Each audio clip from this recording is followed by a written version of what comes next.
Oi família, bom dia a todos, um dia ótimo, um início de semana maravilhoso para todo mundo. Vamos orar? Orar é muito bom. Pai, hoje estamos aqui novamente na Tua presença, Pai. Hoje nós vamos iniciar, Pai, o jejum de palavrão. Pai, que nós possamos cumprir o propósito de ficarmos 40 dias e 40 noites sem falar palavrão. Eu oro, Pai, pela Jurema, pelo meu filho Thales Júnior. Eu oro por todos aqueles que têm o hábito, Pai, de exageradamente, displicentemente, habitualmente falar todo tipo de palavrão, Pai. Que nós possamos adequar o nosso comportamento, porque isso agrada a Ti, Senhor. E fazer o que Te agrada deixa a gente muito feliz. Pai nosso, que estás no céu, santificado seja o Teu nome, venha a nós o Teu reino, seja feita a Tua vontade, assim na terra como no céu. O pão nosso de cada dia nos dai hoje. Pai, perdoa as nossas ofensas, nossos pecados, nos dê perdão para que nós possamos também perdoar, Pai, aqueles que nos ofendem. Pai, não nos deixeis cair em tentação, mas livra-nos do mal, Pai. Livra-nos do mal, porque Teu é o poder, a honra e a glória para todos sempre. Amém. Então, família, o propósito dessa obra que eu tenho realizado, que inicialmente tocou meu coração, é ler a Bíblia, junto com vocês, a palavra de Deus. Por quê? Porque a palavra de Deus não volta vazia.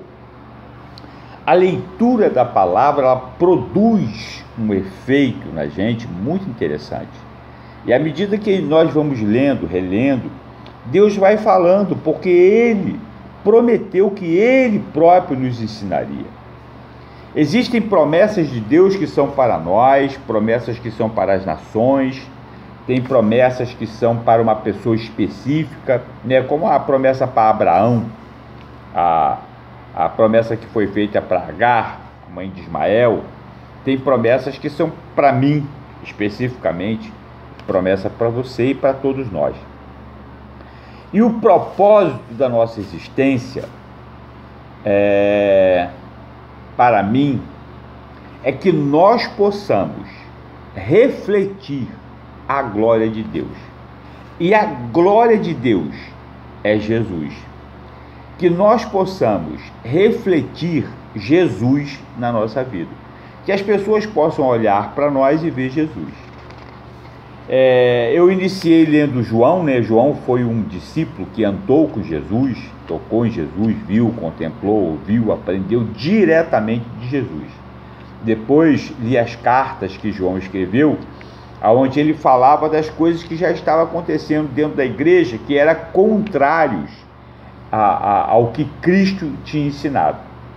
Agora, nós estamos lendo um relatório feito por um médico, Lucas, que fez para Teófilo, a respeito de tudo o que eles tinham ouvido sobre Jesus e sobre aquela coisa tão maravilhosa que estava se alastrando com uma proporção tão grande. Lucas conheceu os apóstolos, Lucas conheceu a mãe de Jesus, os irmãos de Jesus, viveu naquela época, investigou, pesquisou e escreveu. No capítulo 11, Lucas falou para a gente sobre muitas coisas, né? Jesus ensinou os discípulos a orar, ele falou sobre a acusação de que Jesus fazia tudo o que ele fazia por Baal-Zebul, né? Que o povo pedia sinais miraculosos, ele falou do sinal de Jonas. Ele falou sobre a candeia do corpo. A candeia do corpo é justamente você iluminar o seu corpo com a presença de Deus e você resplandecer a glória de Deus. O propósito de Deus, da nossa existência, para nós existirmos, é para louvor e glória de Deus.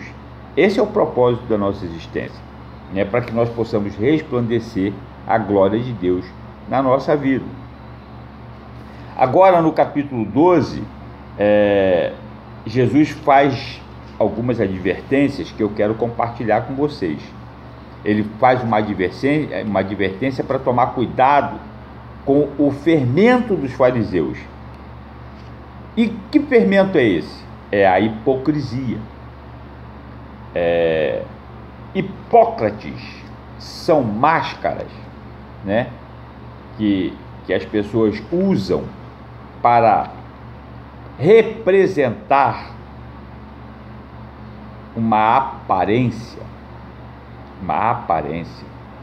A imagem não é tudo, a aparência não é tudo. Eu estou barbado, né, e tal. Aí a pessoa olha para a aparência e não vê a pessoa propriamente dito. Uma mulher toda linda e maravilhosa, um homem todo lindo e maravilhoso, é uma aparência. O fermento do fariseu também é a aparência da palavra, uma coisa que parece ser muito inteligente. Eu posso afirmar que a palavra de Deus, ela não é uma aparência, ela é a verdade, ela produz um efeito, uma transformação. E Jesus fala assim, temam aquele que depois de matar o corpo tem poder para lançar no inferno. Esse é o diabo, e ele faz de tudo para você não olhar para Jesus, para você não resplandecer a glória de Deus. Aí depois Jesus faz também algumas parábolas explicando a parábola do rico insensato, que acumula, de repente morre, e tudo aquilo que ele acumulou vai ficar para quem? Né? Ele fala também sobre uma coisa que é a preocupação com a vida. A gente fica preocupado, aí ele fala assim, o Pai sabe que vocês precisam das coisas do dia a dia. E ele fala, busca primeiro o reino de Deus, e essas coisas vos serão acrescentadas. Mas não é buscar a riqueza, como a gente vê as pessoas acharem que vai estar representando a glória de Deus se ela tiver muita riqueza. Olha como que Deus me abençoou, né? Me deu carro, me deu casa, me deu fazendas. Olha como eu sou, como eu resplandeço a glória de Deus. É a hipocrisia, não é a verdade. Não é desta forma que resplandecemos a glória de Deus na nossa vida, né? Aí Lucas entra no que eu quero ler com vocês hoje: prontidão para o serviço. Todos nós devemos ter prontidão para o serviço. Lucas explica que Jesus falou assim: quem me confessar diante dos homens, também o Filho do Homem o confessará diante dos anjos de Deus. Mas aquele que me negar diante dos homens será negado diante dos anjos de Deus. Todo aquele que disser uma palavra contra o Filho do Homem será perdoado, mas quem blasfemar contra o Espírito Santo não será perdoado. Quem faz isso é o diabo. O diabo faz isso. Ele blasfema contra o Espírito Santo. Por isso ele não tem perdão.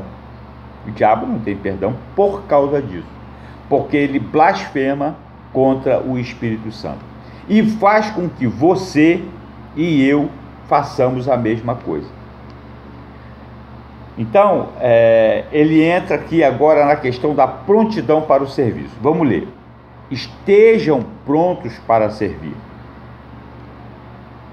e conservem acesas as suas candeias. As candeias. Acesa a ligação com o Espírito Santo. Religião é religare. Jesus é quem religa. Aquele que me confessar diante dos homens, eu confessarei diante dos anjos de Deus. É ele que liga.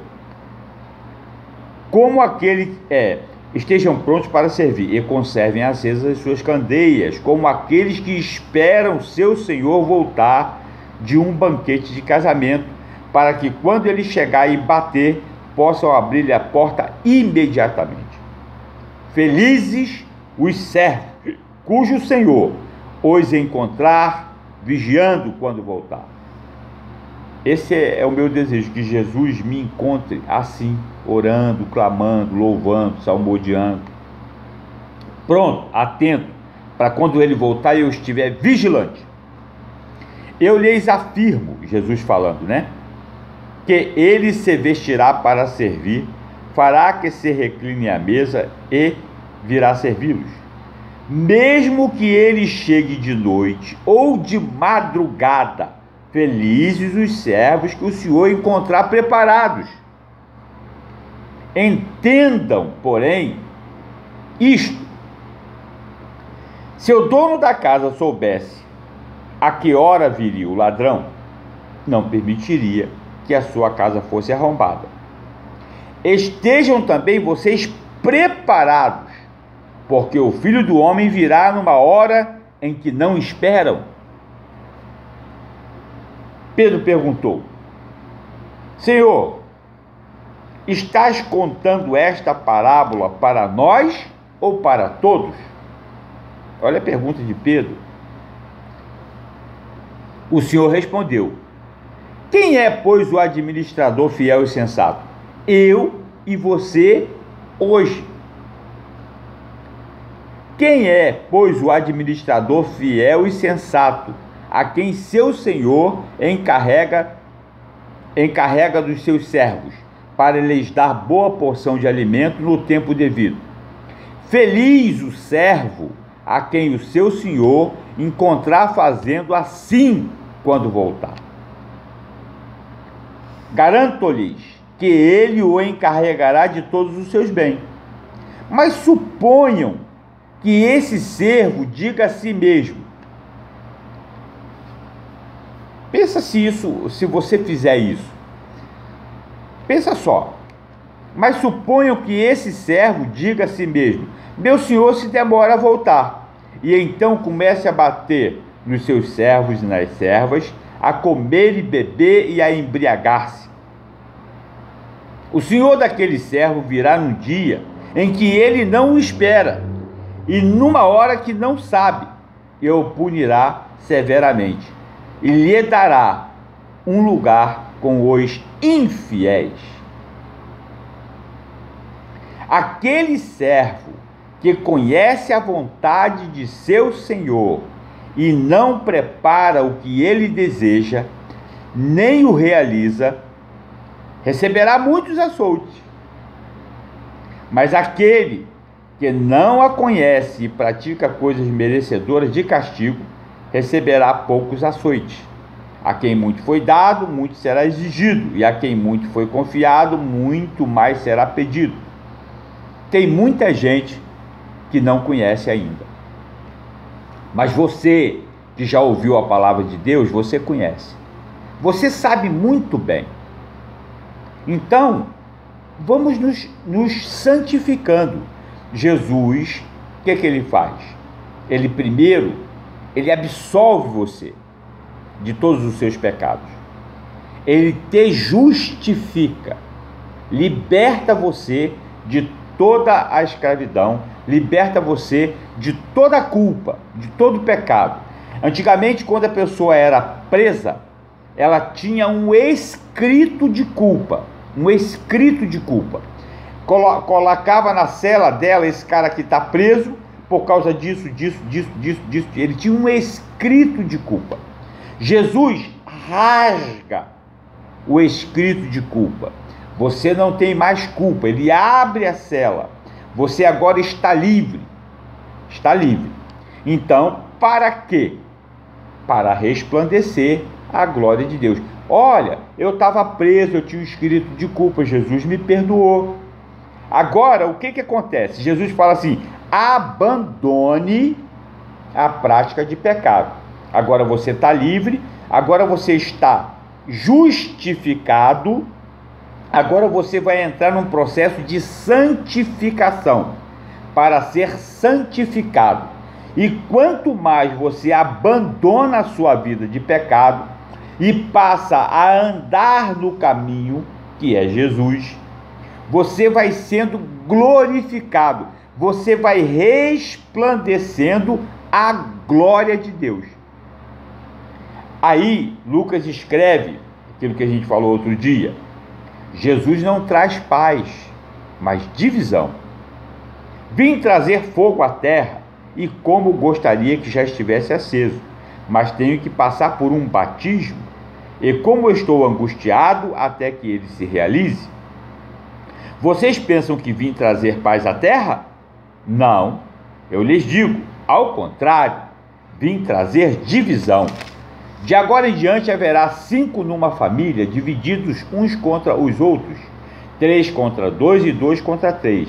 Estarão divididos pai contra filho, filho contra pai, mãe contra filha, filha contra mãe, sogra contra nora e nora contra sogra. Olha o que Jesus está falando. A divisão é com Cristo e sem Cristo. Quem não aceita Cristo numa família está dividido com quem aceita. Eu aceito Cristo. Não tem nenhum ateu na minha família. Quando João falou, Senhor, quer que a gente faça descer fogo do céu para destruir aquela cidade? Jesus falou, não, de maneira nenhuma. Eu não vim trazer destruição. Eu vim trazer salvação. Eu não estou aqui para destruir religião de ninguém. Eu estou aqui para pregar Cristo, resplandecer a glória de Deus e falar sobre a Bíblia.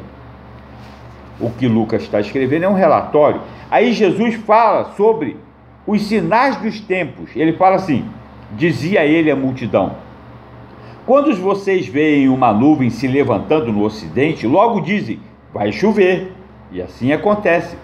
E quando sopra o vento sul, vocês dizem, vai fazer calor, e assim ocorre. Hipócritas, vocês sabem interpretar o aspecto da terra e do céu, como não sabem interpretar o tempo presente? Olha, família, para o tempo presente. Jesus vai voltar. Jesus vai voltar. Eu estou pregando o evangelho da volta de Cristo na glória. Ele subiu na glória, vai voltar na glória. E haverá uma execução de juízo. Isso vai acontecer, está na Bíblia, é impossível que não aconteça. Por isso ele fala da divisão. Você pode não acreditar, pode querer ir por outro caminho, pode querer continuar fazendo as mesmas coisas que você tem feito, mesmo acreditando em Deus. É um só caminho, uma só verdade. Aí Jesus fala assim, Lucas escreveu que ele disse, por que vocês não julgam por si mesmos o que é justo? Olha o que está acontecendo no planeta. Isto é justo. O que está acontecendo no planeta, essa imoralidade sexual, esse avanço das drogas, esse avanço da promiscuidade, da libertinagem, isso é justo? Essa pedofilia, o que está acontecendo na Síria, as crianças, os refugiados, isso é justo?